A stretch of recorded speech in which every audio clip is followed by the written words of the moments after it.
दिल्ली के मुख्यमंत्री केजरीवाल कैसे लगते हैं, भ्रष्ट हैं या सही हैं? हमारे लिए तो हीरो हैं। घोटाला करके वो इतना सब कुछ फ्री दे रहे हैं तो सभी मंत्रियों को घोटाला कर लेना चाहिए। आई थिंक सही मानती हैं आप लोग केजरीवाल सही है क्या दिल्ली के मुख्यमंत्री? आप नहीं लगता? जी बेटे, हमें तो केजरीवाल बहुत सही लगते हैं। जबरदस्ती फंसाया जा रहा है, मतलब इसलिए क्योंकि ये आगे नहीं बढ़ा। वो हमारी सबकी सपोर्ट करते हैं, हमारे साथ में अच्छा करते हैं। अल्लाह का हुक्म से बहुत केजरीवाल ने बहुत अच्छा करा है, गरीबों का भी साथ दिया है। वैसे गलत, इनके साथ तो गलत हो रहा है। वो ही अच्छे आदमी है। नहीं, उनको फंसाया जा रहा है, उनको फंसाया जा रहा है। और अगर वो जेल भी जाते हैं, अल्लाह ना करे, खुदा ना करे, तो वो जेल से ही इलेक्शन लड़ेंगे। देखिए, बीजेपी सरकार जो डरती है वो आम आदमी पार्टी से डरती है, हमारे अरविंद केजरीवाल साहब से डरती है। अब इन्होंने जो है शराब घोटाला, शराब घोटाला, शराब घोटाला, कोई कागजी कार्रवाई, कोई प्रूफ है? ये तो तानाशाही है।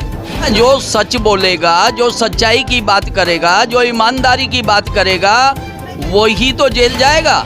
यही सेंटर यही काम कर रही है और कुछ नहीं कर रही। कटोरा नौजवानों के हाथ में और खुद मलाई खाओ और खिलाओ। और ये डेमोक्रेसी का मर्डर करने में लगी हुई है भाजपा। ये अपने गिरेबान में तो झांकते नहीं है। आप देखो ना, इनके जो मंत्री हैं वो करप्शन में लिप्त हैं। जब केजरीवाल आते हैं तो एक राजनीतिक क्रांति होती है। और क्रांति किस तरह की क्रांति होती है? सकारात्मक क्रांति होती है कि विकास पे बात होता है, एजुकेशन पे बात होता है, हेल्थ सिस्टम पे बात होता है। लेकिन बीजेपी क्या करती है उस केजरीवाल के साथ? लेकिन एक एमएलए है जिसको पूरा हिंदुस्तान क्या ऑल ओवर वर्ल्ड अमानतुल्लाह का नाम जानता है। अमानतुल्लाह घर एक बार ईडी का रेड पड़ता है, 2 बार ईडी का रेड होता है, ईडी बुलाती है, अमानतुल्लाह आ जाते हैं।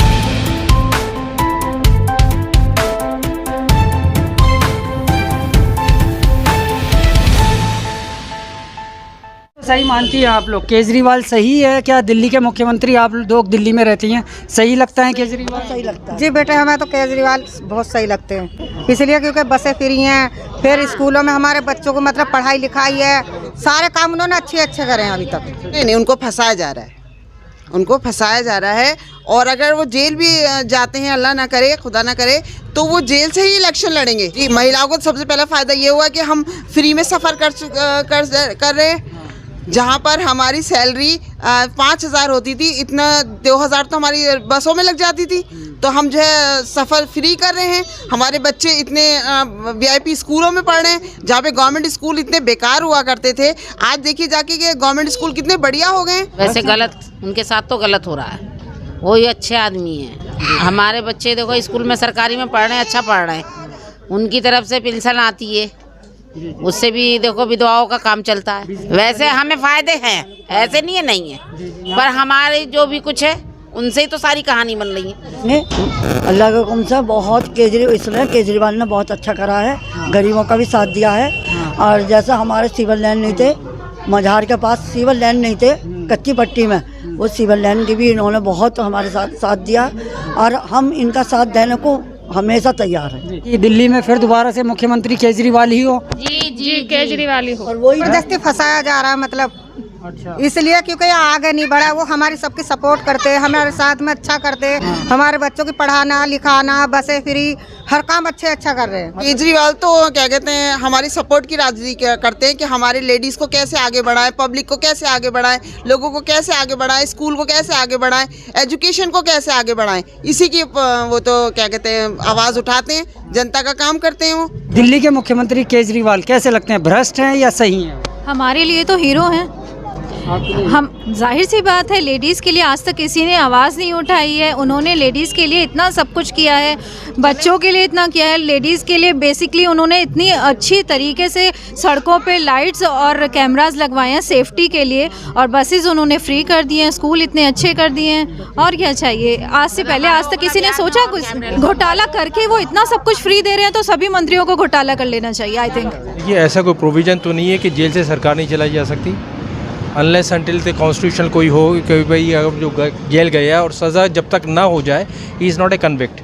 वो तो चाहे जिसको जेल में डाल सकते हैं, लेकिन ऐसा कुछ नहीं है। अगर जाते हैं तो प्रूफ तो कुछ नहीं हुआ अभी तक किसी पर। 3 लोग ऑलरेडी गए हुए हैं, वो उनको भी प्रूफ नहीं हुआ, तो क्या करेंगे? तो खैर वेंडाटा पॉलिटिक्स हो रही है कि हर जगह वेंडाटा पॉलिटिक्स है जो कर रहे हैं ये लोग, एंड एवरीवन नोज इट। ये तो पता है सबको, ऐसा कुछ ऐसा है नहीं और ना होना चाहिए। और केजरीवाल को अगर अरेस्ट करते हैं तो वो जेल से सरकार चलाए। अभी तो फिलहाल नहीं है। सरकार तो जेल से ही चलानी चाहिए केजरीवाल साहब को। बहुत अच्छी सरकार चलाएंगे जेल से सरकार चलानी चाहिए बिल्कुल। इस्तीफा देने का तो कोई मतलब ही नहीं है। इस्तीफा देने की कोई ज़रूरत नहीं है और ज़रूरत पड़ेगी भी ना। जहाँ तक है जो है एक अच्छा मुख्यमंत्री है और उसे जैसे भी है हालात से तो निपटना ही पड़ेगा। ये तो पॉलिटिक्स में होता है, ऐसी कोई बड़ी बात नहीं है। ये 45 साल हो गए सोखला के अंदर रहते हुए जो है और बेहतर मुख्यमंत्री जो है माना जाएगा ईमानदारी के हिसाब से जो है। अब तक मैंने बहुत सरकारें देखी हैं। 93 से जो है यहाँ की जो विधानसभा शुरू हुई है जब से बेहतर मतलब लाल खुराना को भी देखा है मैंने, बीजेपी की भी देखी है, कांग्रेस की भी देखी है, लेकिन एक बेहतर मुख्यमंत्री जो है। ये सारी बरबली बातें हैं। गुजरात में जहरीली शराब से लोग मर गए, उनका कभी जिक्र नहीं आया। आप देख रहे हैं ना, इतना अत्याचार हो रहा है कि कहने की हद नहीं। इंसान जो है भूखा मर रहा है, महंगाई इतनी बढ़ रही है। अब इन्होंने जो है शराब घोटाला, तो इसलिए सारी बनावट की चीज़ें हैं और ये सारी जो है तानाशाही है कि किसी भी तरीके से इस सरकार को जो है ख़त्म करा जाए।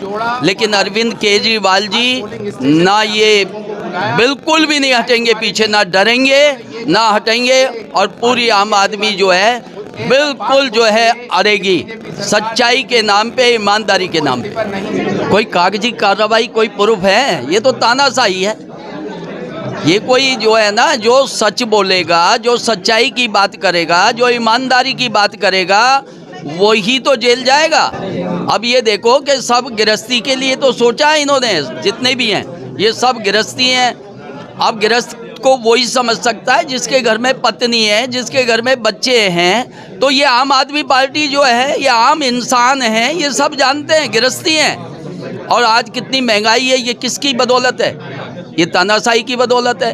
कहाँ जो है सिलेंडर कितने का आता था, आज वो कहाँ पहुँच गया। इसलिए जो है ये चाहते ही नहीं है बीजेपी सरकार कि आम आदमी पार्टी रहे और ये ईमानदारी से काम करे। यदि ये सरकार उनको भी तानाशाही करके और जेल में डालती है तो पूरी दिल्ली से ये निर्णय लिया गया है।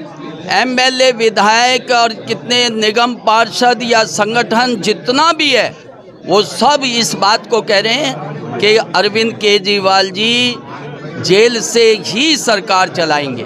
देखिए, बीजेपी सरकार जो डरती है वो आम आदमी पार्टी से डरती है, हमारे अरविंद केजरीवाल साहब से डरती है। वो पूरी दिल्ली के अंदर आवाज़ नहीं, पूरे हिंदुस्तान के अंदर आवाज़ उठा रहे हैं। जो भी काम किया है उन्होंने सबको, जनता को दिखा के काम किया है। चाहे वो मोहल्ला क्लिनिक हो, अस्पताल हो, स्कूल अच्छे कर दिए। इससे पहले सरकारें जो थी वो भ्रष्ट सरकार थी, वो उनको खाना पूर्ति करती थी, वो अधिकारियों को उनको पैसा पहुंचाती थी। आज एक ईमानदार सरकार है, एक ईमानदार सरकार है, इस वजह से तो कर दी। इससे पहले सरकारों ने किसी ने नहीं करा। सरकार ईमानदार है, इस वजह से ये काम इनको पसंद नहीं आते कि भाई ये तो सारी फ्री करे दे रहे हैं। इन्होंने मोहल्ला क्लिनिक में फ्री कर दी, इन्होंने स्कूल अच्छे कर दिए, प्राइवेट स्कूल बंद होने की कगारों पर है। आज अच्छे अस्पताल प्राइवेट से बेहतर कर दिए इन्होंने कि भाई इसको दबाया जाए, इनके मंत्रियों को जेल डाला जाए, इनको मुख्यमंत्री को जेल डाला जाए। मगर अरविंद केजरीवाल डरने वाले नहीं है, ना उनके विधायक डरने वाले, ना उनके पार्षद डरने वाले, ना उनके कार्यकर्ता डरने वाले हैं। वो जेल जाने को तैयार है, झुकने को तैयार नहीं है बीजेपी से। देखिए, सबसे बड़ी चीज़ तो ये है, मैं आपको एक चीज़ बताऊं, आप मुझसे बेहतर इस वक्त देश के हालात जानते हैं कि लोग जो करप्शन में लिप्त हैं, जिनको यही सेंटर एक बार घोषित कर चुकी है कि साहब इस साहब ने 500 करोड़ का घोटाला किया, फलां ने 200 करोड़ का घोटाला किया, आज वो मंत्री और मुख्यमंत्री बने बैठे हुए हैं। ठीक है, अब आप इसी चीज़ से अंदाज़ा लगा लीजिए, जो बड़े चोर हैं वो राजा बन गए। जो लोग वाकई में एक ज़मीन से जुड़ के काम कर रहे हैं वो चाहते हैं कि शरीफ लोग इस चीज़ में नहीं आए। ये राजनीति को दलदल बना रखा था लोगों ने और इस दलदल को ये चाहते हैं कि ये दलदल ही बनी रहे, ये साफ़ सुथरी ना हो जाए, क्योंकि राजनीति में साफ लोगों का आना बेहद ज़रूरी है। अब वो उसी चीज़ से डर रहे हैं। उठा के उन्होंने इन्हें भी शामिल कर दिया। मैं तो उनसे खुद पूछता हूँ कि आपके यहाँ कोई ऐसी कौन सी मशीन लगी हुई है कि करप्ट आदमी आपकी पार्टी में शामिल होते ही क्लियर हो जाता है। यही सेंटर यही काम कर रही है और कुछ नहीं कर रही। कटोरा नौजवानों के हाथ में और खुद मलाई खाओ और खिलाओ। तो भाई जो ईमानदार है, जो लड़ रहा है, जो लोगों के लिए लड़ रहा है, उसके ऊपर परेशानियां खड़ी करो, उसे काम ही मत करने दो, उसको एलिगेशन लगाओ, उसे बदनाम करो। मेन चीज़ यही है। आपसे मैं फिर ये कहूँगा कि जो आदमी रात दिन सड़कों पे रहता था, आज लोग अगर सवाल उठा रहे हैं इसी वजह यही तो है ना कि वो रात दिन सड़कों पे तक काम करा रहा था। लेकिन मैं आप कम से कम उन लोगों से भी तो पूछिए जो यहाँ मौजूद हैं और इलाके के हालात, मेरी बात पूरी है, इलाके के हालात बद से बदतर हो रहे हैं। आप एक बार उनसे जाके क्यों नहीं पूछते भाई आप कहाँ हो? उनके खिलाफ पोस्टर क्यों नहीं निकालते कि गायब हैं? वो तो होते साथ ही गायब हैं। उससे पहले वो लोग आ जाएंगे इंशाल्लाह। उम्मीद है 15 तारीख तक, मेरे ख्याल से उनका टाइम पूरा हो रहा है, 15 तारीख तक वो आ जाएंगे और जी इंशाल्लाह। उम्मीद देखिए, जैसा मुझे एक्यूरेट दिन तो याद नहीं, लेकिन जहाँ तक मेरा अंदाजा है 15 तारीख के आसपास इंशाल्लाह वो आपके बीच में। और ये डेमोक्रेसी का मर्डर करने में लगी हुई है भाजपा। ये अपने गिरेबान में तो झांकते नहीं है। आप देखो ना, इनके जो मंत्री हैं वो करप्शन में लिप्त हैं और जितने और लीडर्स हैं वो तमाम जो है अगर पार्टी बीजेपी ज्वाइन करते हैं तो वॉशिंग पाउडर की तरह से धुल के और वो साफ हो जाते हैं और बाकी सारे लोग इनकी निगाह में गंदे हैं। ये सुप्रीम कोर्ट से भी ऊपर हो गए हैं। ये सुप्रीम कोर्ट की मानने को तैयार नहीं है। ये अपना जो है वहाँ पर तानाशाही गुंडागर्दी करके और किसी के घर पे भी ईडी सीडी की रेड पड़वा के, और अभी केस चल रहा है कोर्ट के अंदर। भाई एक आप बताइए ना मुझे, केस चल रहा है, आप जो है वो किस तरीके से सर्टिफिकेट दे देंगे कि ये भ्रष्टाचारी है? तो इनका तो ये है ना। मनीष सिसोदिया जी के यहाँ ईडी पहुंची, वहाँ से कुछ नहीं मिला, 3-4 बार उन्होंने रेड मारी। इसके बाद जो है संजय सिंह जी के घर से जो है 25 पैसे नहीं मिले, सत्येंद्र जी के घर से कुछ नहीं मिला, अमानत साहब के 2-3 दफ़ा रेड पड़ चुकी है, वहाँ से कुछ नहीं मिला। अब आके जब ये थक हार के इनको जो है ना कुछ नहीं मिला, तो फिर ये उल्टे सीधे मुकदमा में जो है ले जाते हैं और वहाँ जाके बंद कर देते हैं। ये तो गुंडागर्दी हो गई। अभी भाई साहब ने बोला कि democratic fabric, social and democratic fabric को जो हिलाने की कोशिश की जा रही है, तो क्या हिंदुस्तान में ये नहीं हो रहा है? आप देखो ना, जिस देश की जनता को कहा जाता है कि democracy for the people by the people of the people की बात करती है, वह एक चुना हुआ सरकार जिसका नाम अरविंद केजरीवाल है, जिसने देश की आज़ादी के बाद दिल्ली में इस तरह एक राजनीतिक क्रांति का उदय होता है। जब केजरीवाल आते हैं तो एक राजनीतिक क्रांति होती है। और क्रांति किस तरह की क्रांति होती है? सकारात्मक क्रांति होती है कि विकास पे बात होता है, एजुकेशन पे बात होता है, हेल्थ सिस्टम पे बात होता है। लेकिन बीजेपी क्या करती है उस केजरीवाल के साथ? बीजेपी क्या करती है उसके स्तंभ के साथ, उसके खंभों के साथ? जैसे संजय सिंह के साथ क्या होता है, मनीष सिसोदिया जी के साथ क्या होता है, अब केजरीवाल का नंबर आ जाता है। एक अमानतुल्लाह खान एमएलए है हमारे यहाँ के। हिंदुस्तान के कितने एमएलए हैं मेरे को काउंटिंग नहीं है अभी, I can not count right now, लेकिन एक एमएलए है जिसको पूरा हिंदुस्तान क्या ऑल ओवर वर्ल्ड अमानतुल्लाह का नाम जानता है। लेकिन उस अमानतुल्लाह को बीजेपी को डर लगता है।